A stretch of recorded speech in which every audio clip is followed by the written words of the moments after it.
Turning now to an unusual discovery in the Ottawa River. A whitewater rafting resort found a car at the bottom of a set of rapids, and it turns out the vehicle was reported stolen last year. The car was found in Butcher's Knife Rapids in the Whitewater Region last week. CTV's Dyson was in that area today and joins us live in studio with what we know this evening. Dylan. That's right, Patricia. The vehicle was found by Whitewater tour guides a week ago and was likely only seen due to low water levels after a dry summer.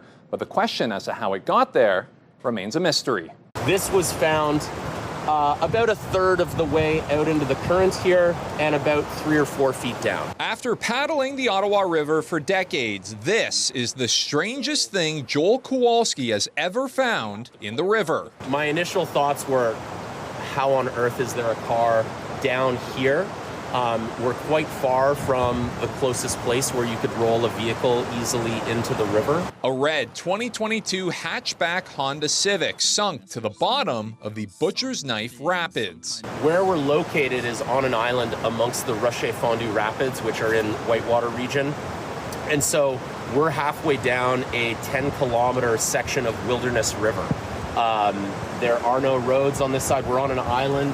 There's rapids that come around here. Kowalski and his team at Wilderness Tours, which owns the land along the rapids, called police and helped tow the vehicle to land. Ontario Provincial Police say the vehicle was reported stolen in 2024, but how it found its way to the middle of the Ottawa River in such a remote location is a mystery. My best assumption is that this vehicle came from upriver, flowed down around this corner and landed here, because that's the closest you could easily get a vehicle in the river, but that's still 700 meters upstream from this spot. One thing Kowalski does know is that the extraction will most likely prove to be more difficult than how the car ended up there. We're basically going to winch it up to the top of the rapid where we'll get it onto a float and then carefully with multiple secure points get it across the river to where a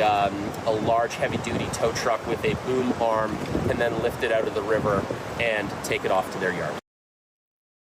Kowalski says it's tough to know how long the car was there for, but reckons it was most likely swept along to that location by high springtime waters. Renfrew OPP are continuing to investigate. Patricia. And did you actually have to paddle out to get to that location where you were shooting today? We did. It was on an island where it was pulled up onto land, yes. A little remote. All right, CTV's Dyson live for us tonight. Thank you.